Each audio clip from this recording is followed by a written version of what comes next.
मुस्तफे काबा।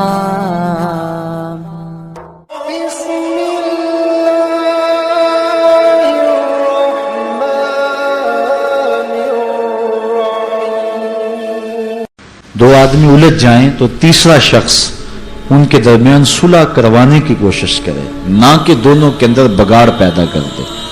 आज हमारे मुआशरे के अंदर लड़ाई इतनी फैल गई है, एक घर से लेकर पूरे मुआशरे तक हम तकसीम दर तकसीम के अमल से गुजर रहे हैं और बाहमी इख्तलाफात और लड़ाइयाँ उलझाओ इसने मुआशरे के अमन को बर्बाद कर दिया है। घर में नूं सास का झगड़ा ये एक ऐसा झगड़ा है कि समझा जाता है ये मिटने वाला ही नहीं है। एक शायर ने भी कहा था, जान ये आफाक है नूं सास का झगड़ा, जितना भी सुलझाओगे उतना ही उलझेगा, कि ये तो सुलझ सकता ही नहीं है। लेकिन ये एक शायर की अपनी फिक्र तो हो सकती है, हकीकत ऐसी नहीं है। अगर दोनों तरफ अल्लाह का खौफ हो, अल्लाह का डर हो, तो फिर झगड़े नहीं रहते। अल्लाह उसके रसूल ने तो हमें बाहम प्यार करने का दर्स दिया है और मुआशरों के अंदर सुकून, तमानियत, अमन सुलह से ही होता है।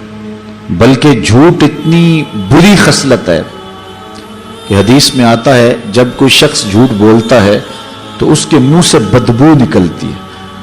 अल्लाह के फरिश्ते जो रहमत के फरिश्ते बंदे के साथ होते हैं वो कई कई मील तक उससे दूर भाग जाते हैं। उस बदबू की वजह से उनको वो बदबू बर्दाश्त नहीं होती। लेकिन दो मोमिन अशखास के दरमियान सुलह करवाने के लिए आप झूठ भी बोल लेते हैं तो वो झूठ नहीं होगा, वो भी खैर ही होगा। उसका वबाल, उसका कोई गुनाह और उसकी कोई बदबू नहीं होगी, उसकी महक, उसकी खुशबू फैलेगी। तो वो सच जो फसाद बपा कर दे उससे वो झूठ बेहतर है कि जो मुआशरे के अंदर खैर के जज्बे पैदा करे। इसलिए बाज लोग जा करके दोनों तरफ आग लगा देते हैं, बातें भी सच्ची बताते हैं, लेकिन ऐसी दरारें पड़ जाती हैं कि जो ना फिर खत्म होने वाली होती हैं। मैं एक आधे शख्स को जानता हूं कि जिस घर में जाए तो लड़ाई हो जाती है। वो सास को भी कुछ कहता है और नूह को भी कुछ कहता है। तो जब जो है वो सास और बहू दोनों को मुतजाद बातें कहीं, वो सच्ची भी हो सकती हैं, तो उलझाव की सूरत के अंदर नतीजा निकला। लेकिन अगर बहू को कहा जाए कि ये तेरी माँ है और सास को कहा जाए कि ये तेरी बेटी है, बेटियों से भी तो गलतियां हो जाती हैं। अगर कोई कोताही हो तो इसे बेटी समझना, और बहू से कहा जाए कि ये तेरी वालिदा है। घर में वालिदा कितनी झड़कती है, कितनी सख्ती कर देती है, लेकिन बेटियां इसके बावजूद गुस्सा नहीं करती।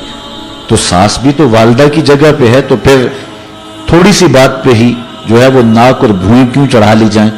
तो अगर इस बात को सोच लिया जाए तो घरों के अंदर अमन और तमानियत और सुकून पैदा हो जाएगा। इंसान को हर जगह से सुकून मिले लेकिन घर में ही सुकून ना हो तो आदमी क्या करेगा। बाहर का सुकून भी सुकून नजर नहीं आएगा अगर घर में अमन ना हो। एक शख्स तो परेशान हो जाता है कि जाए तो किधर जाए। अगर मां को कुछ कहे तो आकबत बर्बाद होती है, अगर बीवी को कुछ कहे तो घर उजड़ता है।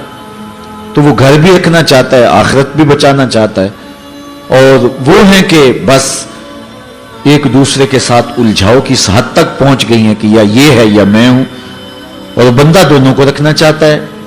आई जान शिकंजे अंदर जिवें वेलने दे विच गन्ना।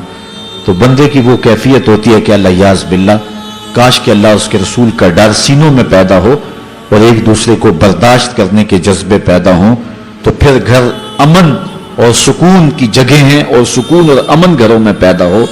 वरना खामखा घरों के अंदर मुसीबतें खड़ी हैं, गलत गुमानियां, बदगुमानियां पैदा हो जाती हैं और मुआशरे का चैन जो है वो छिन जाता है। इसी तरह खानदानों के दरमियान नज़ा खड़े हो जाते हैं। तो इस्लाम ने हमें सुलह का दर्स दिया है और आपस में भाई भाई बन करके रहने की तलकीन फरमाई है। वत्तकुल्लाह, अल्लाह से डर जाओ, लअल्लकुम तुरहमून, ताकि तुम्हारे ऊपर रहम किया जाए। अगर सुलह रखोगे तो रहम किया जाएगा, और अगर आपस में उलझाव रखोगे तो बहुत सारी बरकतों से महरूम कर दोगे।